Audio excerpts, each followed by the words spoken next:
사사기는 하나님을 저버리고 또 우상을 섬기던 이스라엘이 대적들에게 압제를 당하고 또 그제서야 잘못을 깨닫고 또 하나님께 부르짖자 이스라엘을 사랑하시는 하나님이 뜻을 돌이켜서 사사를 세우셔서 또 이스라엘을 대적의 손에서 구원하시는 이야기입니다. 사사기에는 12명의 사사가 등장하는데 삼갈과 같은 사사는 성경에 단 한 절밖에 설명되지 않습니다. 반면에 삼손은 4장에 걸쳐서 그의 출생부터 또 죽음까지를 다루며 사사 중에서 가장 많은 지면을 할애하고 있습니다. 삼손의 이야기는 그의 엄마에게 하나님이 나타나서 삼손이 거룩하게 구별된 나실인이고 삼손으로 하여금 이스라엘을 구원하기 시작할 것이라는 말을 듣게 된 13장과 이 두 가지 사건 그리고 삼손의 죽음으로 구성이 됩니다. 그런데 그 두 사건이 다 여자와 관련이 되어 있습니다. 그것도 다 이방 여인과 말입니다.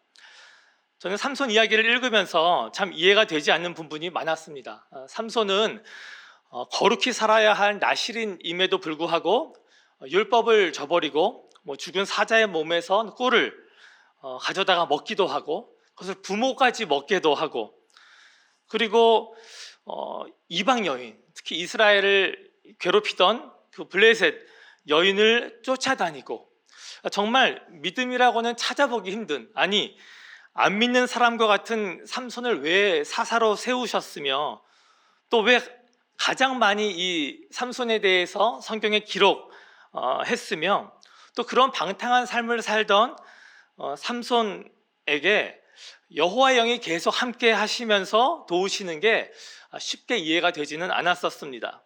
그런데 제가 본문을 읽고 또 읽고 묵상하면서 이 삼손의 모습에서 발견하게 된 것이 있는데 그것은 바로 저의 모습이었습니다.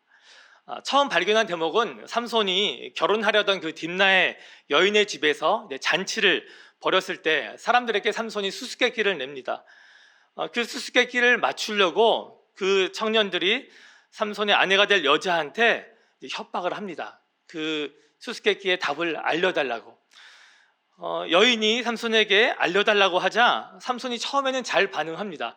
내 부모한테도 알려주지 않은 것을 내가 어찌 알려주겠느냐 하면서 거절을 하는데 잔치가 끝나는 일주일 내내 그 여자가 아주 애원을 합니다. 마지못해 그 수수께끼의 답을 알려주게 됩니다.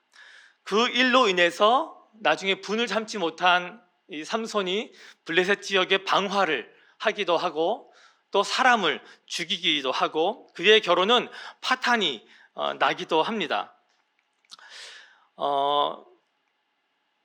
그렇게 한 것도 참 이해가 되지 않는데 이번에는 다른 여자 이 들릴라와의 또 생활 속에서 이 삼손이 이 여자한테 또 눈이 멀어서 이 블레셋 사람으로부터 삼손의 힘의 근원이 뭔지를 알아내라는 명을 들릴라가 받습니다. 이번에도 동일하게 삼손은 완강하게 알려주지 않습니다. 그래서 들릴라가 아무리 요청을 해도 거짓으로 그 답을 이야기합니다. 3번까지나 말입니다.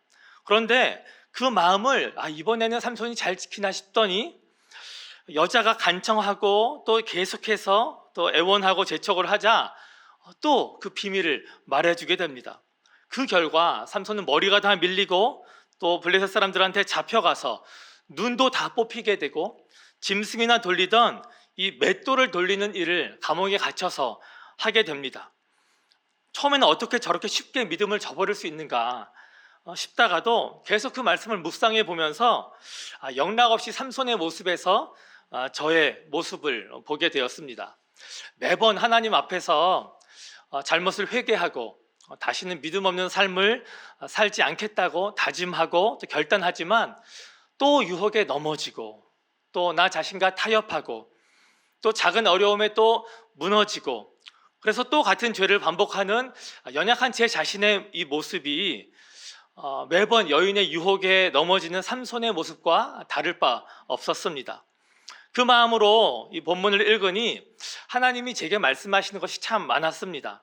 그래서 오늘 제가 성경에서 삼손의 생애를 읽고 깨닫게 된 이 3가지 은혜와 또 그것을 우리의 삶에 어떻게 적용할 수 있을 것인가를 여러분과 나눠보려고 합니다. 첫 번째는 삼손과 같이 나도 하나님으로부터 거룩하게 구별된 존재라는 사실입니다. 삼손은 출생 전에 하나님의 사자로부터 태어나 나옴으로부터 하나님께 바쳐진 나실인이라는 말을 듣게 됩니다. 말씀 한번 띄워주시면 감사하겠습니다. 삼손은 하나님께 구별되었지만 정작 자신은 하나님께 구별된 것을 온전히 받아들이지 못했고, 그 결과 자신의 소명은 완전히 무시하면서 자신의 개인적인 욕구를 채우는 일에만 탐닉을 했습니다. 율법을 어기면서 사자 시체로부터 꿀을 퍼먹기도 하고, 또 그것으로 자신과 부모를 더럽히기도 했고, 절기에는 포도주를 또 먹기도 했었고, 또 이스라엘을 블레셋으로부터 구원해야 되는 그 사명이 있는데 그것을 위해 노력하는 대신에 블레셋 가문과 결혼하고 또 그들과 또 잔치를 벌이면서 또 우호 관계를 다지기도 했습니다. 삼손이 자신이 하나님의 구별된 존재라는 것을 몰랐겠습니까? 절대 아닙니다. 엄마 아빠로부터 태어나면서부터 계속해서 정말 귀에 못이 박히게 들었을 것입니다. 그런데 왜 삼손은 그런 방탕한 삶을 살았겠습니까? 정말 안타깝습니다. 그런데 이게 비단 삼손만 해당되는 문제가 아닙니다. 저와 여러분의 이야기이기도 합니다. 에베소서 1장 4절부터 5절 말씀 같이 한번 읽겠습니다. 곧 창세전에 그리스도 안에서 우리를 택하사 우리로 사랑 안에서 그 앞에 거룩하고 흠이 없게 하시려고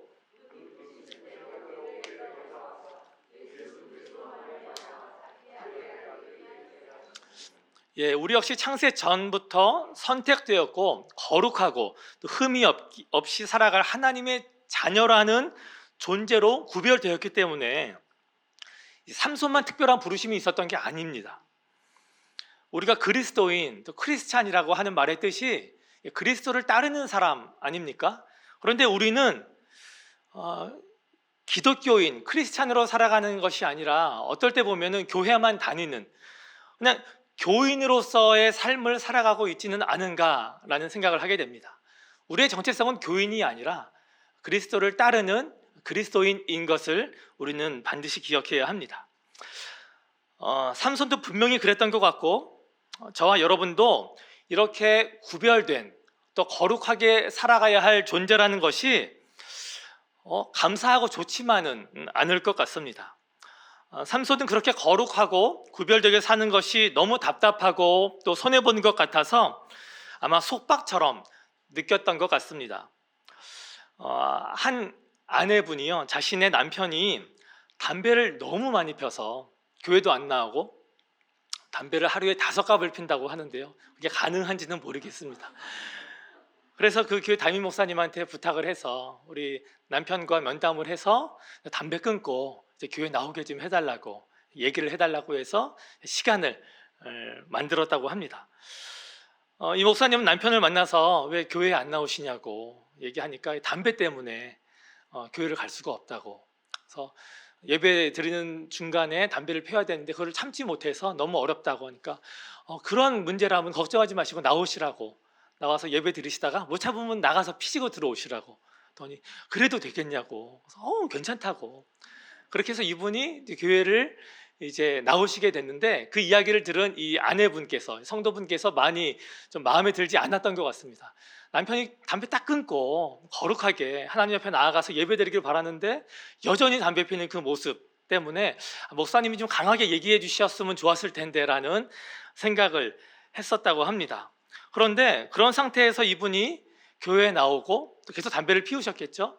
그러면서 이제 조금씩 변화되면서 나중에는 담배도 끊게 되었다는 이야기를 들었는데요. 그 목사님이 하시는 이야기가 얼마나 낙이 없으면 하루에 담배를 그렇게 5갑씩이나 피겠냐고. 유일하게 하나 있는 그 낫을 끊어버리고 교회 나오라고 하면 그분이 나오겠냐고. 그 유일하게 누리던 것을 계속 허용하면서 예배 드리면서 하나님 알아가면서 그 참된 기쁨을 누리는 것이 맞지 않겠냐고 이야기를 했는데, 저는 그 말이 정말 공감이 되었습니다. 왜냐하면 제가 믿지 않았을 때 20대 후반에 저의 누님이, 저보다 먼저 믿게 된 누님이 저한테 이제 전화로 얘기를 해줬는데 어젯밤에 교회에서 MT를 가서 밤새도록 정말 저녁부터 밤새도록 재밌게 놀았다는 겁니다. 그래서 뭐 하고 놀았냐고 물어봤더니 뭐 게임도 하고 얘기도 하고 정말 유치한 그 게임들을 했다고 하면서 너무 행복했다고 하는데 술도 안 마시고 놀았다고 하는 게 놀랍고 어떻게 맨정신에 밤을 새면서 하루 종일 사람들하고 놀 수 있을까? 저는 그게 도무지 이해가 안 돼서 세상에 즐기는 방식은 전혀 없이 어떻게 저렇게 놀 수 있을까?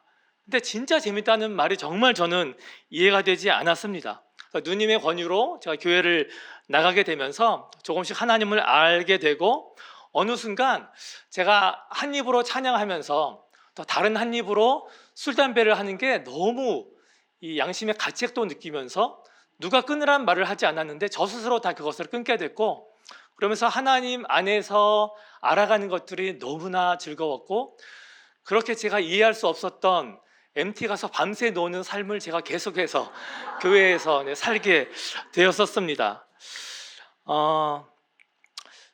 제가 2주 전에 모세골이라는 기독교 이런 영성 수련도 하고 또 그런 공동체에서 지내다가 왔습니다.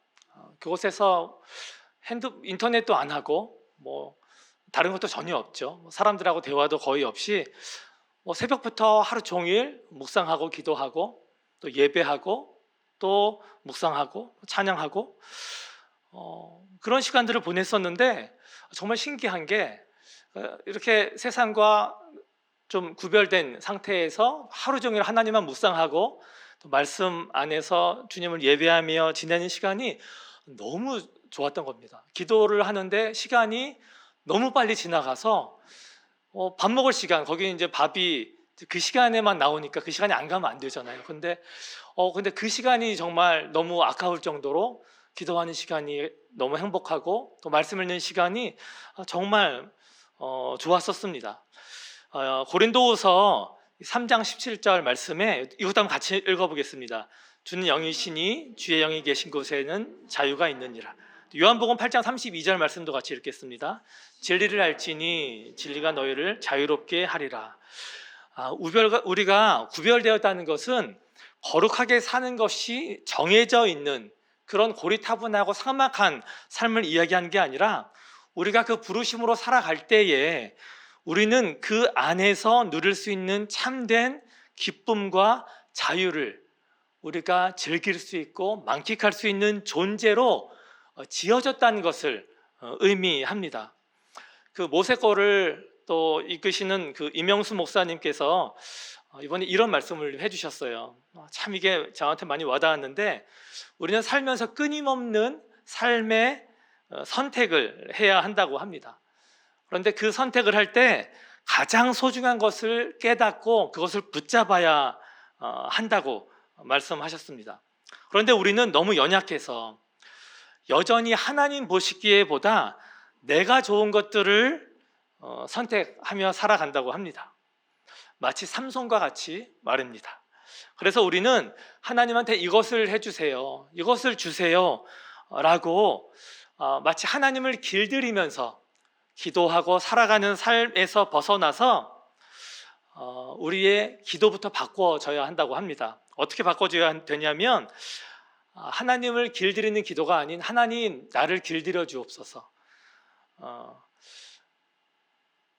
그 이후로 제 기도가 바뀌었습니다. 어떻게 기도하냐면 하나님 저를 길들여 주시되 하나님 보시기에 옳은 것을 저도 좋게 여기게 저를 길들여 주시고 하나님이 정말 기뻐하시는 것을 저 역시 즐거워하게 저를 길들여 주옵소서라고 말합니다. 시편 말씀에 주를 찾는 모든 자들이 주로 말미암아 기뻐하고 즐거워하게 하시며라는 말씀이 있습니다. 이 말씀처럼 하나님을 가까이 하며 하나님 안에서 다듬어져 가며 참된 즐거움과 또 자유를 누리면서 기쁨으로 이 거룩하고 흠이 없는 이 구별된 삶을 살아가시는 저와 여러분들 되시기를 주님의 이름으로 축원합니다. 두 번째로 본문을 통해 말씀하시는 것은 삼손이 하나님으로부터 큰 능력을 받은 것과 같이 나도 놀라운 능력과 은사를 받았다는 사실입니다. 정말이지 삼손은 이 12명의 사사 중에 정말 가장 큰 능력을 받았습니다. 이 삼갈이라는 그 사사, 한 줄 나왔던 사사는 받은 게 뭐냐면 뭐 어떤 예언과 약속의 말씀도 없고요, 소모는 막대기 하나 받았습니다. 근데 그걸로 블레셋 대군들을 무찔렀습니다. 그런데 이 외적으로 정말 놀라운 능력을 받은 사람은 삼손뿐이었는데, 그럼에도 불구하고 삼손은 그 능력을 제대로 쓰지 못하는 정말 우를 범하게 됩니다. 그는 그 힘을 갖고 사자 죽이는 일, 또 자신의 원수 갚는 일에만 썼습니다. 들릴라한테 속아갖고 머리 깎이고 잡혀가서 눈 다 뽑히고 맷돌 돌리면서 살게 됐죠. 그런데 그렇게 머리가 자란 후에 하나님께 죽음을 앞두고 죽음을 불사하고 하나님께 강청하면서 나에게 힘을 달라고 외칠 때에 삼손이 구한 것은 하나님의 뜻도 아니었습니다. 하나님의 영광을 구한 것도 아니었고, 오직 나의 눈을 뺀 블레셋 사람한테 원수 갚게 해달라고, 자신의 원한을 갚게 해달라는 것이 삼손이 구한 것의 전부였습니다. 최근에 복음의 전함이라는 단체를 알게 됐습니다.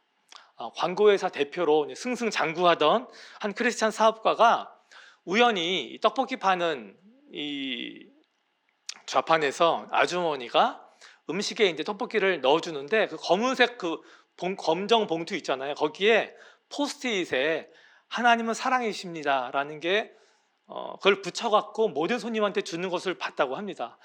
그게 또 신선한 충격으로 와닿았는데, 어느 날 자신의 회사에 큰 생수통 있잖아요, 사무실에서 먹는, 그것을 배달하는 분이 생수를 갖고 왔는데 거기에 말씀 스티커가 붙어 있는 것을 봤다고 합니다. 그래서 그분한테 물어봤다고 해요. 이거 직접 만드셨냐고. 그래서 제가 직접 만든 거라고. 저는 믿는 사람이니까 괜찮은데 이렇게 생수통에 말씀 스티커 붙여갖고 갖고 가면 싫어하는 분은 없었냐고, 불편해하는 데는 없었냐고 하니까 웬걸요, 얼마나 많은데요. 어떤 곳은 계약을 해지하기도 하고 욕을 하는 사람도 있고, 심지어는 그 물통을 발로 차는 사람들도 있었다고. 그런데 왜 그런 수모를 겪으면서 그 스티커를 계속 붙이냐고 물어보니까 이렇게 대답했다고 합니다. 이 일은 하나님이 제게 주신 귀한 직업이고 달란트인데, 제가 이 생수를 전국으로 배달하는 이 일은 저만을 위해서, 저의 생계만을 위해서 주신 일 같지는 않다고, 그리고 이 직업과 또 이것을 또 나를 수 있는 건강을 주신 하나님께 나에게 이것들을 달란트로 주셨는데, 은사로 주셨는데, 이걸 통해서 예수님을 꼭 전하고 싶은 마음이 들게 돼서 이 일을 지금 계속 하고 있다고 설명을 했습니다. 이 말을 들은 그 사장님이 자신은 이 주일 성수하고 또 헌금 꼬박꼬박 내면서 그렇게 사는 게 자신의 참 크리스찬으로서의 본분을 다했다라고 생각했던 자신이 너무 부끄러웠다고 합니다. 그래서 그 일이 계기가 돼서 하나님이 나에게 주신 은사는 무엇인가, 그리고 나는 그 은사로 어떻게 살아가야 할 것인가를 진지하게 고민하고 기도했다고 합니다. 그러면서 자신이 운영하던 그 광고회사를 너무나 잘 되었던 광고회사를 이제 그만두고 하나님을 광고하는 회사, 복음의 전함을 만들었다고 합니다.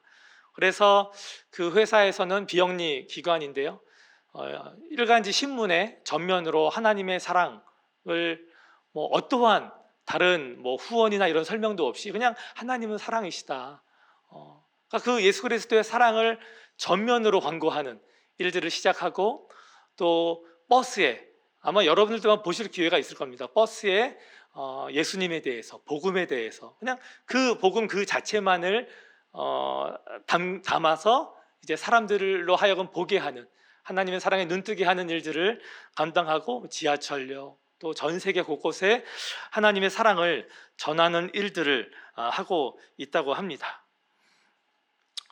다시 말씀으로 돌아오겠습니다. 삼손은 자신이 받은 은사를 하나님을 위해 사용하지 않았습니다. 자신의 욕심을 이루는 데만 사용했을 뿐입니다.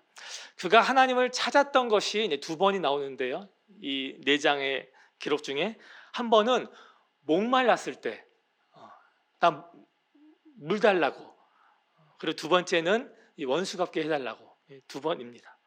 혹시 우리 중에 나한테도 삼손과 같은 특별한 능력 또 은사를 주셨으면 정말 주님 위에 귀하게 사용했을 텐데 나한테는 그런 것이 없다라고 생각할 수 있는 분이 있을지도 모르겠습니다.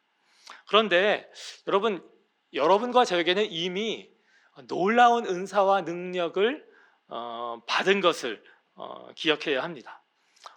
내가 복음을 들었고 예수님을 영접했고 예수님을 믿고 살아간다면 그것만으로 충분합니다. 갈라디아서 2장 20절의 말씀처럼 내 안에 예수님이 살아계시는데 뭐가 더 필요하겠습니까? 예수님이 나를 위해서 살아가신다고 하는데 무엇이 문제가 되겠습니까? 우리가 그것을 누리면 되고 또 그것을 전하면 됩니다.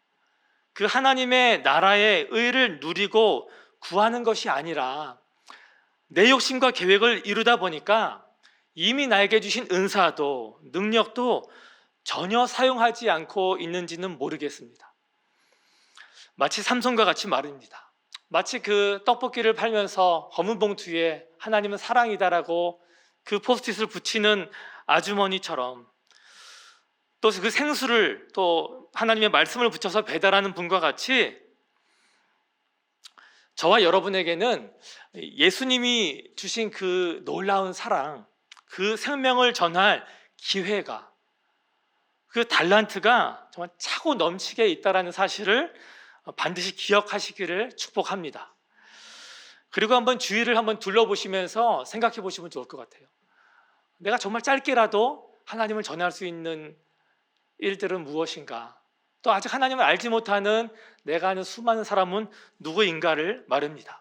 그리고 여러분들이 또 다른 사람들을 위해서 또 이웃들을 위해서 기도하는 것, 그것이 얼마나 큰 달란트고 능력입니까? 우리의 기도를 들으시는 하나님만큼 큰 능력이 어디 있겠습니까? 또 그 달란트를 우리는 땅에 묻고 살아서 나중에 책망받는 종이 아니라 그 달란트로 우리가 늘 하나님 앞에 나아가서 그것을 정말 귀하게 사용해서 나중에 정말 충성된 종아 잘하였도다 칭찬받는 저와 여러분들 되시기를 기도합니다. 마지막으로 삼손과 함께 하시는 하나님은 언제나 저와 여러분과 함께 하신다는 사실을 기억하시기 바랍니다. 말씀 한번 띄워주시면 감사하겠습니다. 이 5절의 말씀을 보면요, 계속해서 여호와의 영이 삼손에게 임하는 내용들이 나옵니다. 사자를 찢을 때 여호와의 영이 임하고요, 그리고 삼손이 분을 못 참아서 30명을 죽일 때도 여호와의 영이 임하시고요, 그리고 그 결박되었던 것이 이제 끊어지게 할 때도 여호와의 영이 임하시고, 목말라서 하나님께 부르짖어서 나 죽겠다고 했을 때도 하나님이 그 땅을 터뜨려서 물이 솟아나게 하고, 마지막에 원수 갚게 해달라고 했을 때도 하나님이 힘을 줘서 그곳을 다 무너지게 합니다. 저는 삼손의 삶을 보면서 그의 내 멋대로의 삶도 참 놀랍기도 했지만 더 놀란 것은 그렇게 불순종하고 방탕한 삶을 살던 삼손에게 하나님이 계속해서 나타나서 도우시는 것이었습니다. 하나님의 뜻과 영광도 상관없이 개인의 욕구를 채우기 위할 때에도 하나님은 계속해서 도우셨던 것을 봅니다. 삼손이 기도하지도 않았을 때도, 청하지도 않았을 때 하나님은 나타나서 도우십니다. 저는 그게 잘 이해가 되지 않았습니다.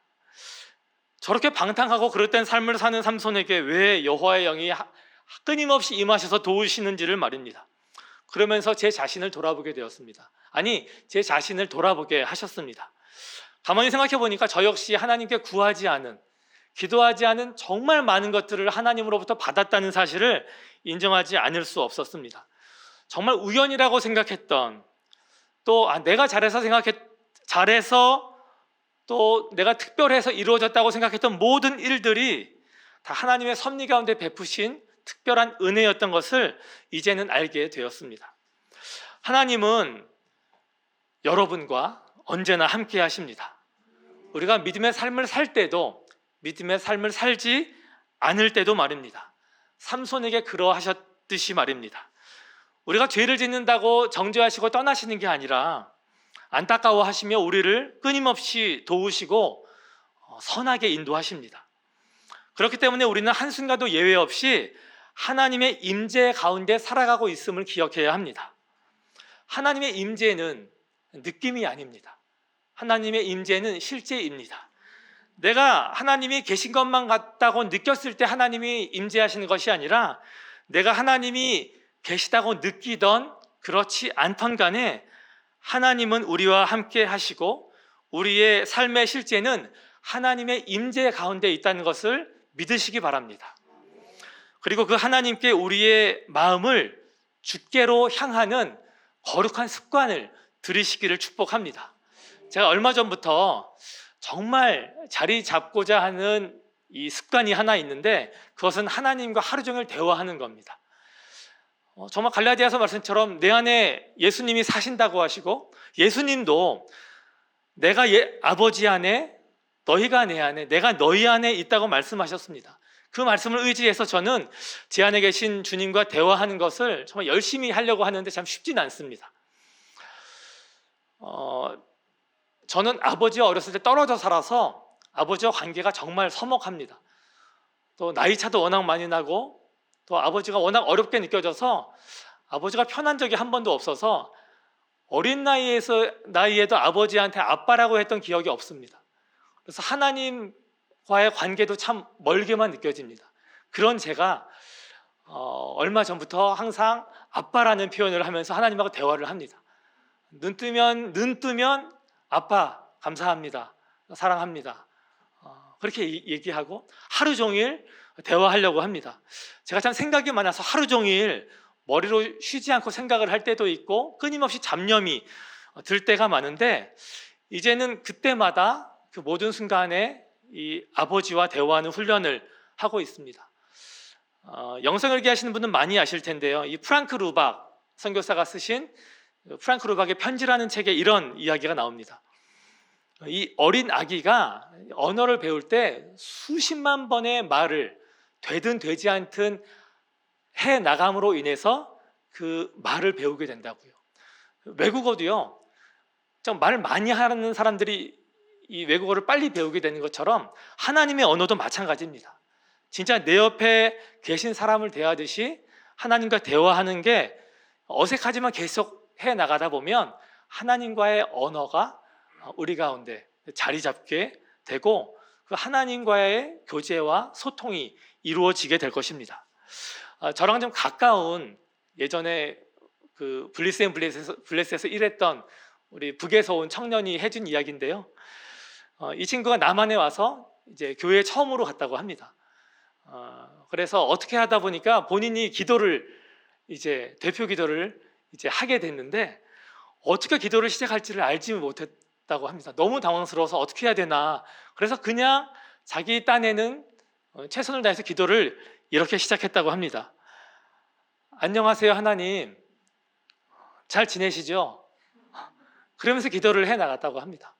어떻게 기도했는지도 모르고 마무리 기도를 어떻게 마무리할지를 전혀 알지 못해서 그럼 하나님 안녕히 계세요, 그리고 기도를 마무리했다고 저한테 얘기를 해줬는데 저는 그 기도가 정말 하나님이 기뻐하시는 기도가 아닌가 생각을 합니다. 꾸밈 없이 진짜 자녀가 아빠와 나누는 대화 같은 이 기도를 정말 하나님이 우리로부터 듣고 싶어 하시지는 않을까 말입니다. 말씀을 정리하겠습니다. 하나님은 삼손을 선택하셨고 그의 어떠함과 상관없이 그를 사랑하시고 그와 함께 하셨습니다. 심지어 그의 그릇된 선택도 사용하셔서 하나님의 뜻을 이루셨습니다. 블레셋으로부터 이스라엘을 보호하시기 시작하는 데에 삼손의 그 불완전한 삶도 하나님이 사용하셨습니다. 삼손은 사사이기는 하나 그의 삶은 패역한 이스라엘의 실상을 나타내고 있습니다. 이스라엘은 하나님으로부터 구별받은 특별한 존재임에도 불구하고 하나님이 아닌 다른 것에 마음을 뺏기고 자신에게 허락하신 하나님의 유산과 은혜와 능력들을 자신의 만족과 즐거움만을 위해 사용합니다. 그럼에도 불구하고 하나님은 이스라엘을 끝까지 사랑하셔서 하나님이 때를 따라서 이스라엘을 도우시고 그 대적에게 압제를 당하게까지 하시면서 그들로 하여금 하나님을 찾게 하십니다. 그리고 하나님께 돌이키게 하셔서 그들을 구원하시며 하나님의 뜻을 이루어 가십니다. 그렇기 때문에 삼손은 이스라엘임을 대표함과 동시에 저와 여러분의 모습을 나타내기도 합니다. 우리가 삼손의 일생을 반면교사 삼아서 거룩하게 구별된 나시린의 삶으로 정말 기쁘게 살아가시기를 간절히 기도합니다. 저는 설교를 준비하면서 정말 안타까웠던 게 한 가지 있었는데, 만일 삼손이 저렇게 살지 않고 믿음의 삶을 살았었다면 얼마나 귀하게 쓰임받았을까, 얼마나 멋지게 정말 하나님의 뜻을 이루고 하나님의 이름을 정말 존귀하게 하고, 정말 블레셋 땅에 이스라엘 사람들로 하여금 얼마나 많은 사람들이 하나님께 나아오고 하나님을 의지하고 하나님께 돌이키게 하지 않았을까 생각을 합니다. 정말 모든 것을 합력하여 선을 이루시는 하나님의 은혜로 자기 정욕에 이끌린 삶을 산 삼손을 통해서도 하나님의 뜻을 이루셨지만, 정말 신실하게 하나님과 동행하며 삼손이 살아갔다면 삼손은 그 불필요한 고통도 겪지 않았을 것이고, 정말 그 비참한 그 생애도 살지 않았을 것입니다. 그러면서 정말 깊이 생각하게 됐습니다. 나는 지금 어떠한 모습으로 살아가고 있는가? 동시에 나는 나의 남은 삶을 어떻게 살아가야 할 것인가? 라고 말입니다. 정말 이대로 계속 하나님을 위한다고 하면서도 정작 내 안에는 나만 위하면서 살아가는 내 모습, 이렇게만 살다가 죽기 전에 후회하는 삼손과 같은 인생이 아니라 매 순간 하나님의 임재 가운데 동행하면서 우리가 잘 아는 드보라처럼, 또 에훗처럼, 또 기드온처럼 귀하고 거룩하게 쓰임받고 싶은 마음이 들었습니다. 아니, 그들과 같지 않더라도 소모는 막대기 하나, 주어진 그 하나 가지고 하나님의 뜻을 신실하게 이루어서 하나님의 마음을 시원케 하는 삶과 같이 살아가고 싶은 거룩한 소망이 들었습니다. 여러분 역시 오늘의 말씀을 기억하면서 우리 삶에 함께 하시는 그 하나님과 교제하시고 그 안에서 참된 기쁨을 누리시며 우리에게 주어진 이 삶의 모든 상황에서 구별된 삶으로, 하나님을 증거하는 삶으로 하나님을 기쁘시게 살아가시는 여러분들 되시기를 간절히 축원합니다. 시간에 우리 같이 하나님께 기도하기를 원합니다. 첫 번째로 기도하실 때에는, 하나님, 지금까지 하나님을 위한다고 살면서 정말 정작 위한 것은 제 자신이었음을 고백합니다. 하나님, 용서하여 주시고 주의 보혈로 정결케 하시며, 하나님, 이제부터는 하나님 이거 들어주세요, 하나님 이렇게 도와주세요라고 하나님을 길들이는 삶이 아니라, 하나님 나를 길들여 주옵소서, 나를 다스려 주옵소서, 하나님 내 마음이 하나님이 기뻐하는 것을 기뻐하게 하시고 하나님이 원하는 것을 나도 원하게 하시며, 하나님이 옳다 하는 것을 내가 선히 여길 수 있는 마음 될 수 있도록 하나님 나를 길들여 주시옵소서. 간절한 마음을 담아서 같이 기도하시겠습니다.